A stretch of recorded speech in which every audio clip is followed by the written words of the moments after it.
Nesta manhã queremos cumprimentar a todos com a gloriosa paz de nosso Senhor e Salvador Jesus Cristo. E aqui desde já externar a nossa alegria de mais uma vez estarmos juntos para meditarmos na palavra de Deus. É uma alegria para nós ter vocês conosco e temos a certeza que o nosso Deus irá nos abençoar grandemente através da sua palavra. Esta palavra que fará parte da nossa reflexão nessa manhã, certamente ela só vem para somar, para produzir em nós frutos de paz, de esperança, de alegria. Nesta manhã nós vamos estudar a lição número 9, Lição número 9, que traz por tema a sutileza do movimento dos desigrejados. Como texto para a nossa meditação, estaremos lendo na Epístola Universal, ou melhor, a Epístola aos Hebreus, Epístola aos Hebreus, seu capítulo 10, nos versos 19 a 25, que diz o seguinte: Tendo, pois, irmãos, ousadia para entrar no santuário pelo sangue de Jesus, pelo novo e vivo caminho que ele nos consagrou pelo véu, isto é, pela sua carne, e tendo um grande sacerdote sobre a casa de Deus, cheguemo-nos com verdadeiro coração e inteira certeza de fé, tendo o coração purificado da má consciência e o corpo lavado com água limpa, retenhamos firme a confissão da nossa esperança, pelo que fiel é o que prometeu, e consideremo-nos uns aos outros para nos estimularmos ao amor e às boas obras, não deixando a nossa congregação, como é costume de alguns, antes admoestando uns aos outros, e tanto mais quanto vedes que se vai aproximando aquele dia. Eu quero fazer uma oração com você nesse instante. Senhor nosso Deus e nosso Pai, te agradecemos por mais um dia, por mais esta semana que se inicia, e rogamos, Senhor, que o teu favor venha ao encontro de todos, ó Deus, que com fé e esperança buscam de ti a bênção. Ó Deus, contempla aqui, contempla a distância nos quatro ventos da terra. Todos estes, Senhor, que nos acompanham e interagem conosco através da tua palavra. Eu rogo uma bênção do Senhor para cada um deles, no nome de Jesus. Dai-lhes a compreensão e a revelação, Senhor, no nome de Jesus. Amém. Pois bem, nesta manhã estaremos refletindo sobre dentro da palavra que nós acabamos de ler, acerca de um fenômeno também conhecido como os desigrejados, ou sem igrejas, algo que temos ouvido falar muito, e que vem, de um certo modo, preocupar, evidentemente, aqueles que trabalham, fazem um trabalho de Deus com seriedade, e quer que todos alcancemos a estatura de varão perfeito, para a glória de Deus em Cristo Jesus. A introdução diz o seguinte, olha só, comentário da introdução: nas últimas décadas, os desigrejados, ou os também conhecidos como os sem igreja, cresceram em escala exponencial. São pessoas que dizem ser cristãs, todavia não estão filiadas a igreja nenhuma. Paradoxalmente, esse grupo religioso que diz não possuir hierarquia religiosa, código doutrinário, nem tampouco nenhuma estrutura arquitetônica onde se possa reunir, diz ser o legítimo modelo de igreja do Novo Testamento. Olha só, nesse aspecto, acredita reproduzir o cristão primitivos. As outras igrejas, por possuírem estrutura organizacional, são consideradas como apóstatas ou desvios do modelo original mostrado no Novo Testamento. Nesta lição, procuraremos entender a natureza desse fenômeno religioso, destacando tanto o seu aspecto social como também espiritual. Dessa forma, a nossa análise procurará entender como pensa um desigrejado, suas crenças e práticas. Feito isso, mostraremos a verdadeira natureza da igreja neotestamentária, que, ao contrário do que os desigrejados afirmam, não é apenas um organismo, mas também uma organização. Assim mostraremos a importância da igreja no plano de Deus e como cada membro da igreja possui uma gloriosa missão. Primeiro, gostaríamos de destacar, a exposição ao erro que está no ser humano. A Bíblia diz que a forma mais incisiva de nós errarmos é a falta de conhecimento da palavra de Deus. A palavra de Deus, ela traz a revelação que, por sua vez, se desdobra em libertação, se desdobra em estabilidade espiritual. E por esta falta de conhecimento, muitas pessoas cometem erros fatais. E é normal que alguém venha criar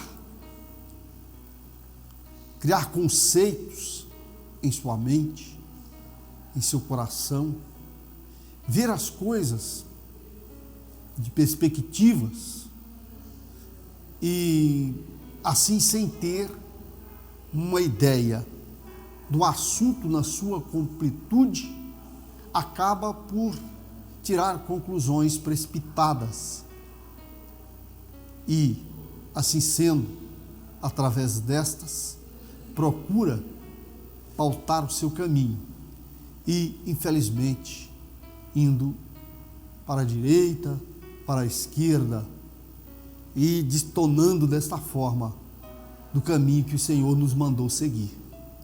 Quando Ele diz que nós, com os olhos fitos nele, não devemos olhar para a direita nem para a esquerda, mas prosseguirmos o caminho da verdade. E nós vemos essa visão, essa visão, essa forma de contemplar sobre a igreja, esse discernimento. Vamos dizer o seguinte: um ensino anti-institucional. Um ensino anti-institucional. Quer dizer isso? Quer dizer, em primeiro lugar, os desigrejados são contra toda forma de organização institucional. Isso quer dizer o seguinte: contra toda forma de institucionalização da igreja, eles entendem que não é correto a forma que se vê e como os costumes, a forma como se pratica a fé, por alegarem que entendem que a igreja primitiva não era institucionalizada. E essa ideia surgiu por ocasião em que Constantino esteve no poder e tomou as rédeas, o domínio da igreja, criando clero, dogmas e outros elementos que não que não são aqueles, evidentemente, notórios da igreja primitiva. Assim, a igreja, nesse ponto de vista, né, nessa forma de ver, ela sai da direção da sua originalidade, sendo mais uma criação apóstata, indo mais para um lado de um afastamento de Deus do que da aproximação do Senhor. Olha bem, nessa visão, a igreja ela não necessita de uma estrutura formal alguma, porque, de acordo com esse pensamento, a igreja, se a igreja está na pessoa, e até, vamos dizer assim, estando na pessoa, na visão deles,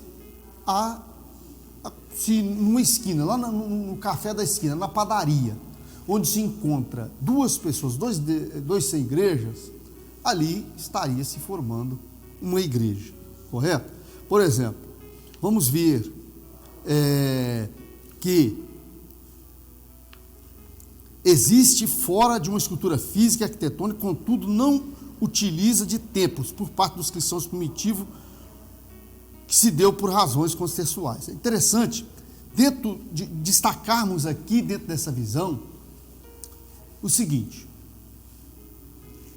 queremos mostrar o erro, o equívoco desse posicionamento. A igreja primitiva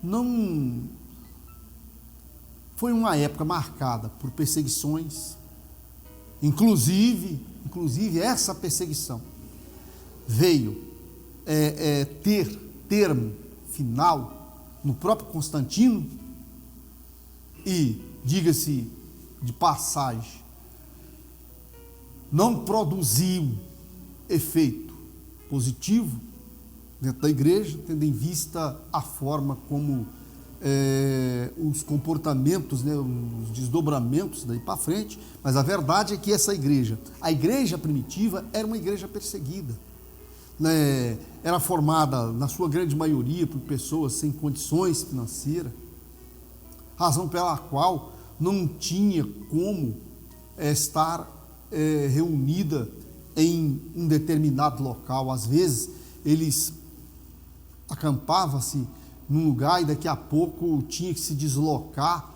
para outro, porque dentro de alguns instantes ali estava a perseguição no seu encalço.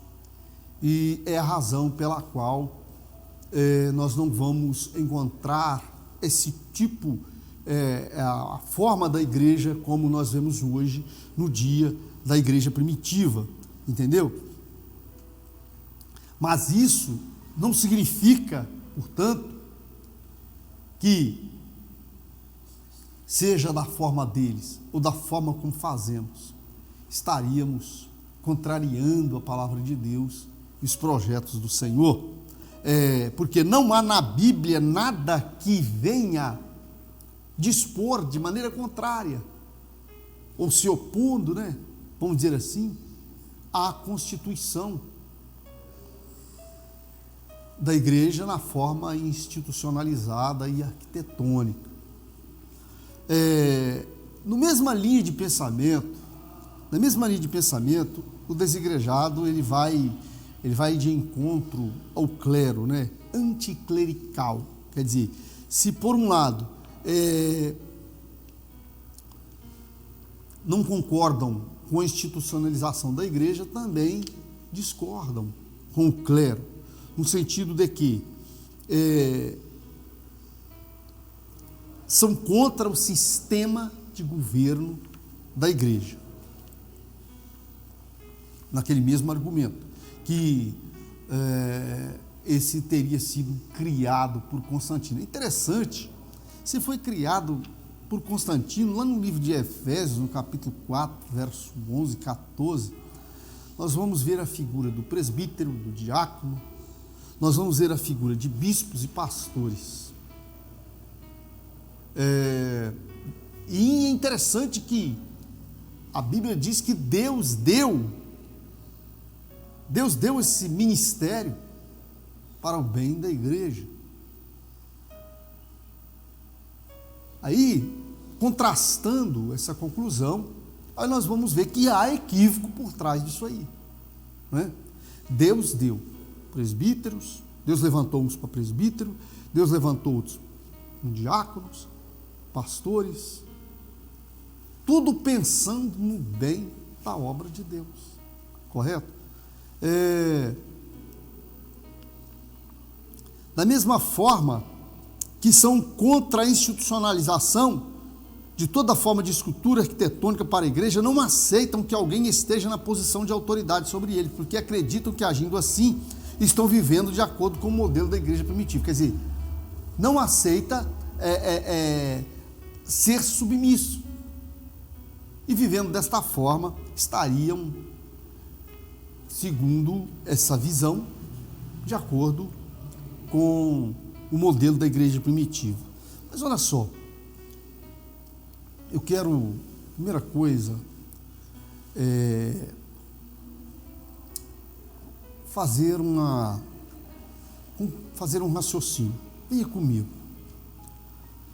Vamos imaginar que a palavra igreja, do grego eclésia, que significa chamados para fora, né?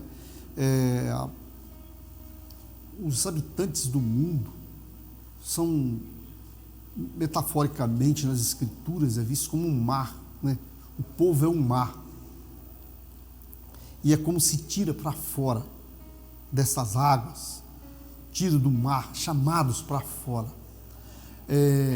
Lá, quando nós olhamos a história de Israel, quando esta nação estava escravizada lá no Egito por 400 anos, e Deus escolhe Moisés para usá-lo, a fim de que venha tirar os filhos de Israel debaixo do jugo do Egito. O que Deus fala com Moisés quando ele se dirige a Faraó, a forma como Deus usa Moisés era para tirar o seu povo debaixo do jugo egípcio, para levá-los para o deserto, para que esse povo ali oferecesse sacrifício ao Senhor. Olha só, tirando para fora do Egito, tirando de dentro do Egito para fora.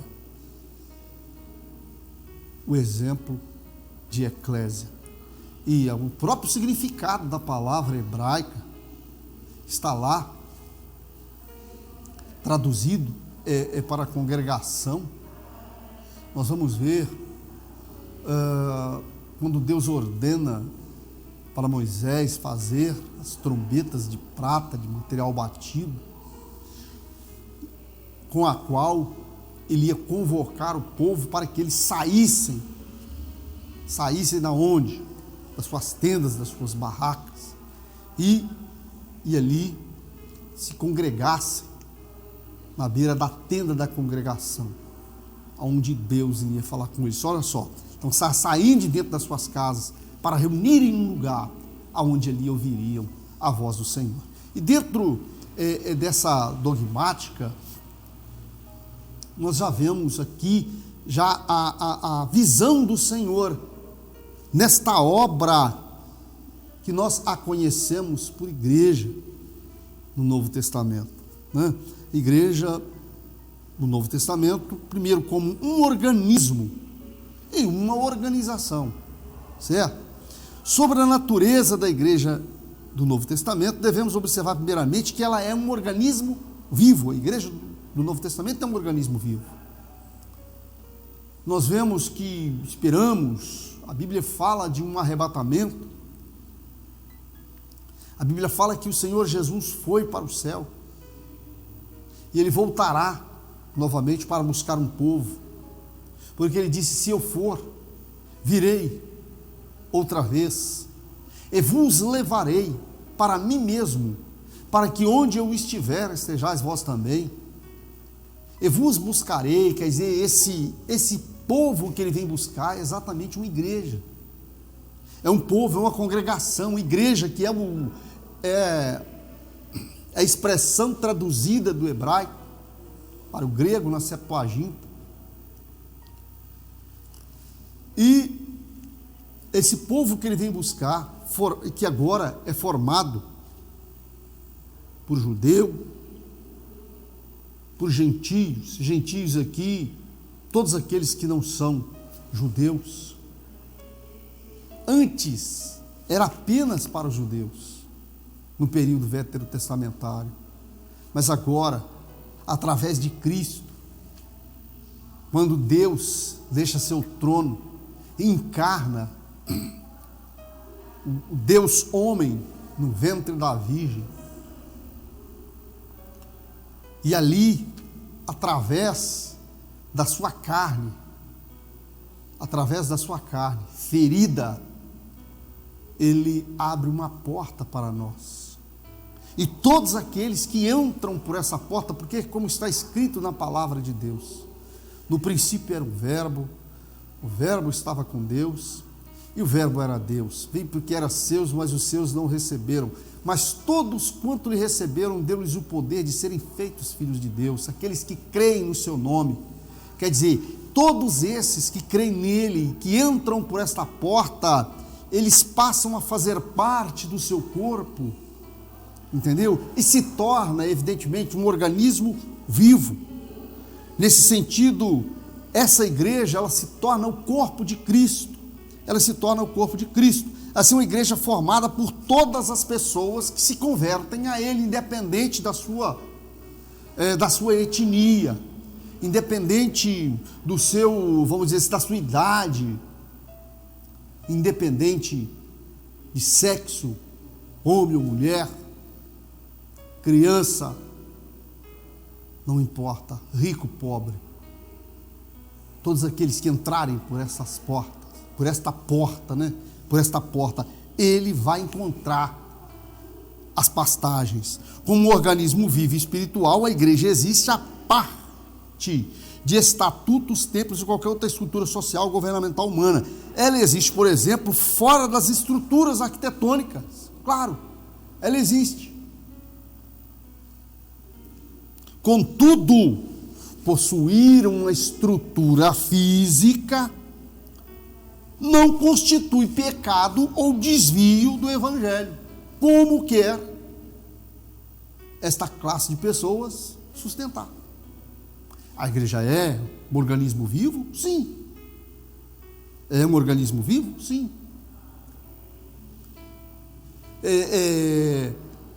A Bíblia diz que nós tornamo-nos templos do Senhor. Deus habita em nós. Evidentemente que, quando a Bíblia diz que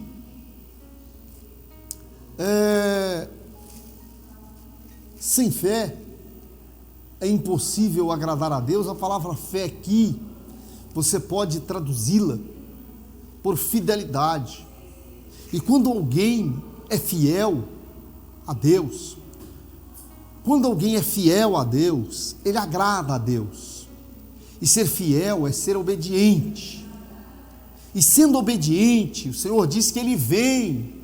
Ele diz o seguinte, viremos, eu e o Pai, nele faremos morada. Evangelho de João, no capítulo 14, verso 23. Viremos eu e o Pai, nele fazemos morada. Então, quando Deus faz morada numa pessoa, essa pessoa passa a ser o templo dele. E Deus, habitando com essa pessoa, onde quer que ela coloque a planta dos seus pés, Deus está com ela. Porque Ele é fiel, Ele é um amém, é um Deus, Rei e fiel, Ele é um amém. Então, onde essa pessoa coloca a planta dos pés, Ele está com ela, independente de onde ela esteja, correto? Então, quer dizer, fora, dentro da estrutura organizacional ou fora, por isso é um organismo vivo. Todavia, é também uma organização. Os desigrejados alegam pertencer à igreja puramente orgânica. Contudo, biblicamente, não existe organismo sem organização. A grande comparação que as próprias Escrituras faz aqui é com relação ao próprio corpo. O nosso corpo é um organismo e ao mesmo tempo é uma organização. Toda uma organização. Eu acho muito bonito, entendeu? A Bíblia diz que o olho não pode dizer para o ouvido: não tenho necessidade de ti. E essa linguagem nós podemos estabelecer com todos os membros do corpo. Os pés não podem dizer aos olhos: não preciso de ti, porque os olhos contemplam algo para ser alvo, mas se ele não puder contar com os pés para levar aonde está o alvo, esse alvo não será alcançado, seja em qualquer órgão do sentido. Da mesma forma, um alimento que entra pela boca e ele é transformado através do aparelho digestivo, a sua composição final da glicose, que lá entra e vai entra no sangue e vai aguardar na porta da célula. Da mesma forma em que esse oxigênio que entra nos pulmões, nos alvéolos pulmonares e vai pelas artérias e aguarda dentro da célula, o organismo, esse organismo que é organizado, enquanto essa glicose está lá na porta da célula, o pâncreas libera uma substância que vai entrar pelo sangue e vai lá abrir a porta da célula, para a glicose entrar e acontecer aquela explosão que vai produzir vida, vai produzir energia dentro das nossas células. Olha que organização. E quando alguma coisa começa a sair da regra, acontece o quê? Acontece a morte, acontece um desarranjo, porque se esse corpo não produz insulina, o que acontece? Essa glicose fica no sangue, aí em vez dela ir produzir benefício, produzir vida no interior da célula, ela vai produzir dano em órgãos do corpo, trazer doença, entendeu? Então olha só, como que precisa dessa organização. E a palavra de Deus compara o corpo humano, faz essa comparação no corpo de Cristo, de uma maneira que cada um de nós temos uma função dentro do corpo de Cristo. Cada um de nós temos uma função nesse corpo, entendeu? Essa mesma igreja que possui código doutrinário, disciplinar, entendeu? A igreja primitiva, ela tinha código, ela tinha disciplina, ninguém vivia isoladamente, entendeu? Nós vemos, inclusive, ali dentro do livro de Atos dos Apóstolos, como que toda essa situação, ela é descrita, né? Vamos dizer assim, aliás, uma coisa que chama muita atenção, né? O primeiro concílio de Jerusalém, né? Primeiro concílio de Jerusalém, até quando eles se discutiam doutrinas acerca de como a igreja, os irmãos deveriam conseguir. Então quer dizer que se não tem necessidade de organização, porque ele estava reunido, os apóstolos, discutindo se o povo que se convertia a Cristo, deveria ou não observar regras da lei. Por que eles teriam que estar aí reunidos quando na época Deus usou Tiago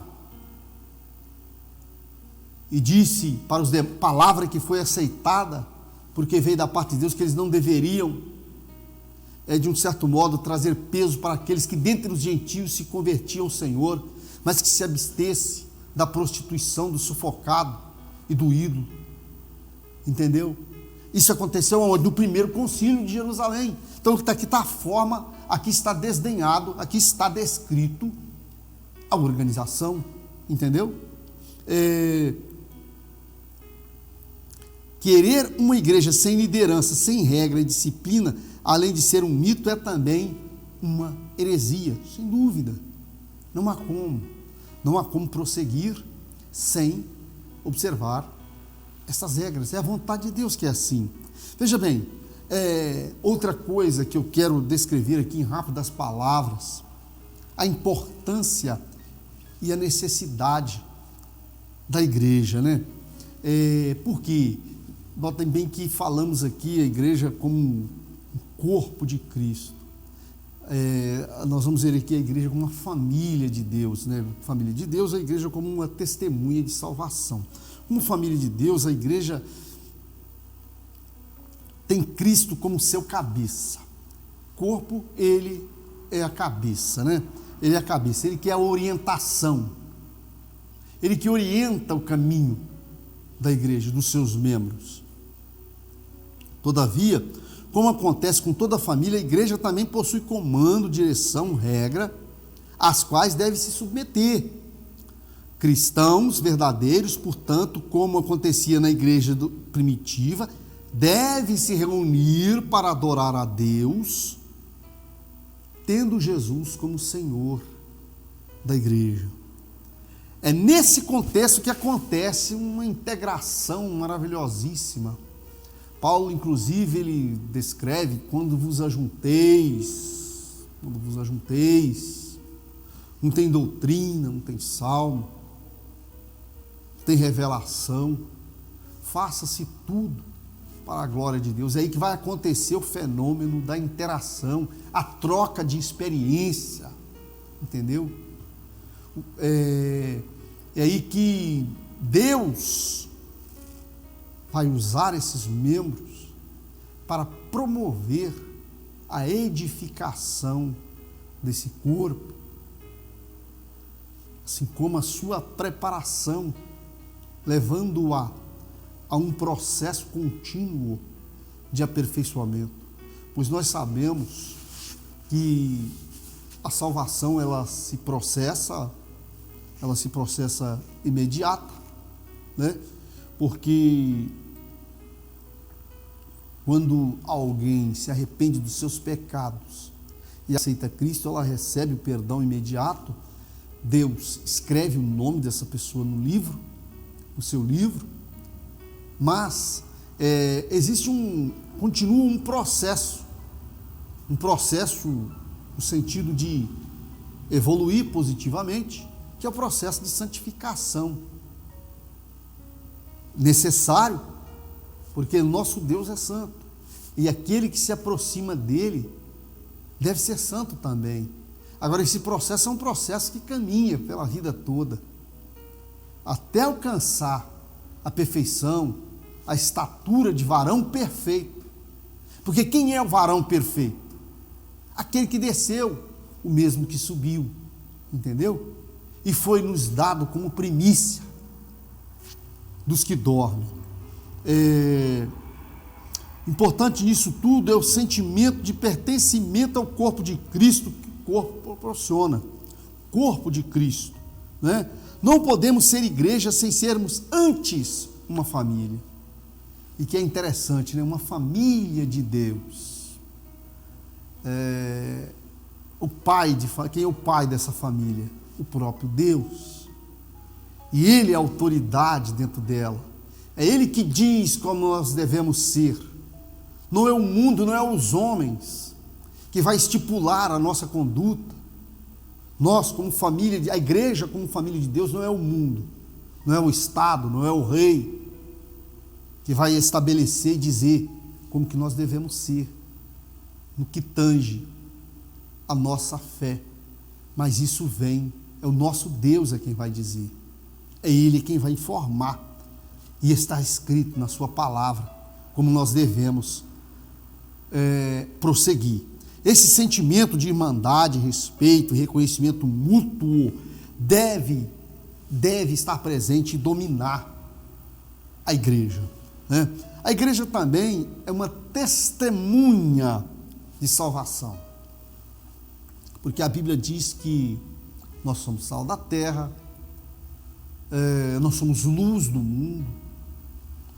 E se por um lado o apóstolo Paulo chamou a igreja de família de Deus, como já mencionamos, por outro, o mesmo apóstolo apresenta com que o fim essa família foi criada. Com que finalidade?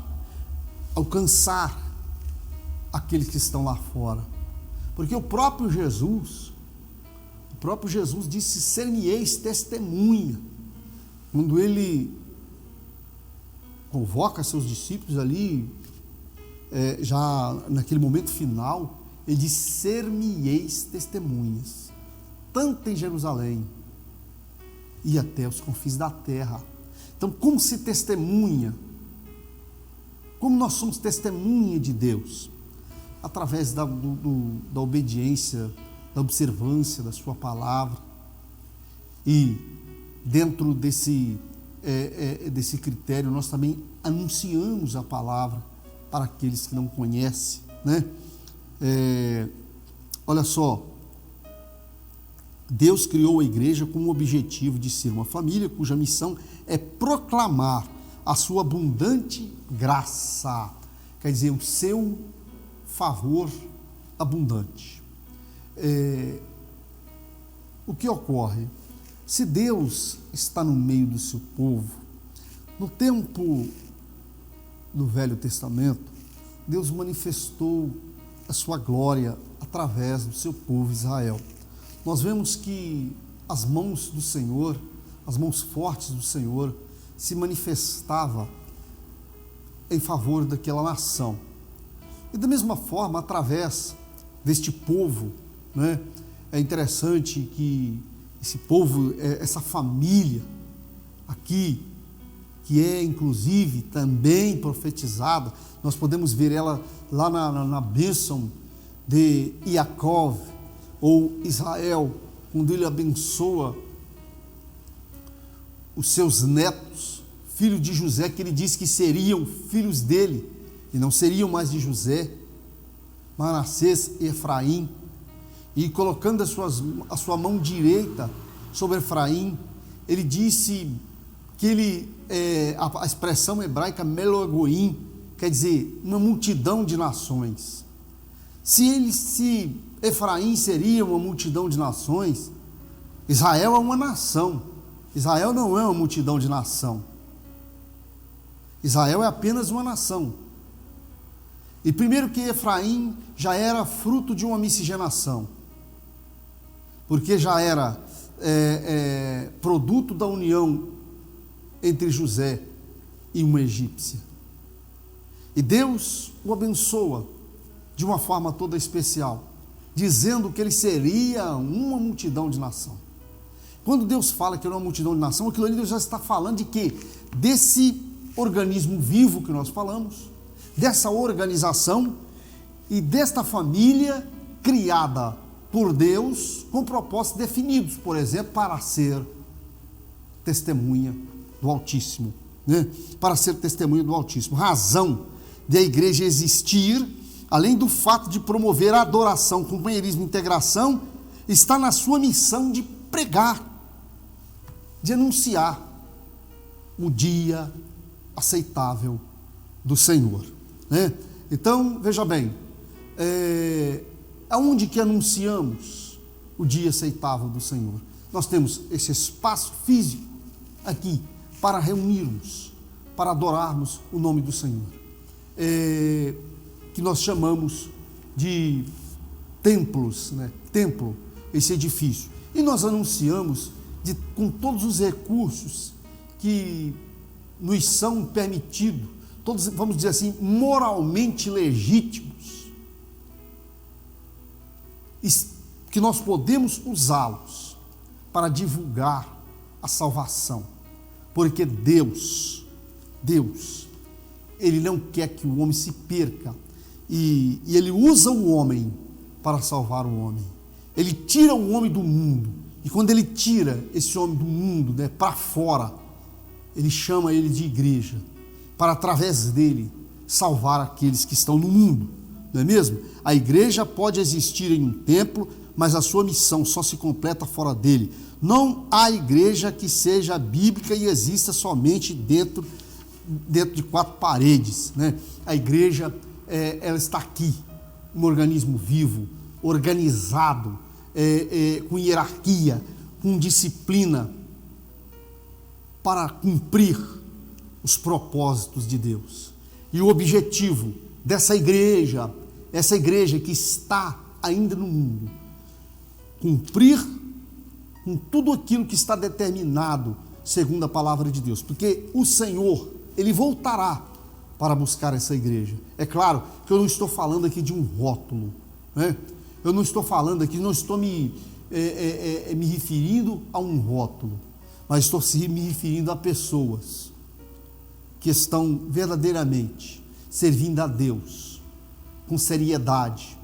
Porque, aliás, eu devo dizer o seguinte: muitos desigrejados existem até também porque o que fez com que eles perderam a visão, fez com que eles se enfraquecessem, entrassem por este caminho, porque eles vacilou a sua fé.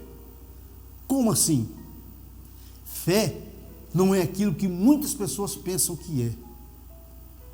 Entendeu? Tem muitas pessoas que dizem que tem fé, mas contraria a palavra de Deus.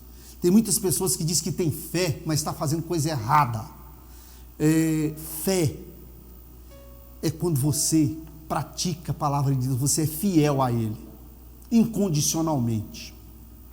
Então esse negócio de dizer que tem fé e não suporta o Beltrano, não suporta o Cicrano, ou fazendo qualquer outra coisa errada, isso não é fé não, viu? Tira esse negócio dessa fé aí e seja fiel a Deus, seja obediente à sua palavra. Aí você vai ver que você vai suportar todas as lutas, todas as adversidades vão vir, mas você vai permanecer. Sabe por quê? Porque você vai saber que Cristo, que Deus está no seu barco. E muitos deixaram o barco do Senhor. Muitos deixaram o barco do Senhor porque às vezes ficaram com os olhos fitados em homens que não foram chamados por Deus, entendeu? Homens que não fazem parte do corpo de Cristo, são só apenas aparência, entendeu? Tem muitos por aí, charlatões, pessoas que não têm compromisso com a verdade, entendeu? É porta larga, correto? E às vezes, por causa disso, por pessoas que praticam, que deveriam ser exemplo, e dão um péssimo exemplo, alguns enfraquecem e acabam indo por esse caminho, dizendo que aqui não está a verdade. Mas eu te digo, o Senhor não voltará para buscar um rótulo, Ele vai buscar um povo que está fazendo a sua vontade, um povo que cumpre, um povo obediente. No meio deste povo que se reúne nos templos, nas praças, entendeu? Nas casas, se reúne para adorar o nome do Senhor, para proclamar o dia aceitável do Senhor, que são fiéis a Ele, Ele vai buscar esse povo, o Senhor vem buscar um povo no meio do povo. Eu te digo que você reflita sobre isso, que você possa fazer parte desse povo que o Senhor vem buscar, você possa meditar nesta manhã, nesta palavra. Estarei lendo a conclusão apenas nesse instante. Nessa lição vimos como os desigrejados pensam e agem com relação à igreja. Acreditam ser possível ser igreja fora da igreja. Não tem como. Vimos que alguns equívocos contribuem para isso. Há um mito de que uma verdadeira igreja não possui organização alguma e, consequentemente, não há liderança estabelecida. De acordo com o Novo Testamento, sim, a igreja possui liderança estabelecida e conta com uma estrutura organizacional estabelecida. O objetivo não é honrar e glorificar o homem, mas exaltar o Senhor Jesus Cristo e cumprir a missão para a qual Ele nos chamou. É isso aí. Deus nos chamou para uma missão. Vamos cumpri-la.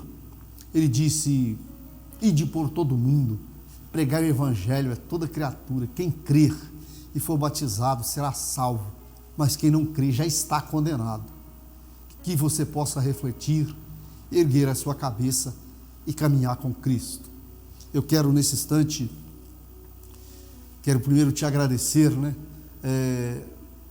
pela sua companhia até o presente momento. Foi muito bom saber que estamos juntos mais uma vez.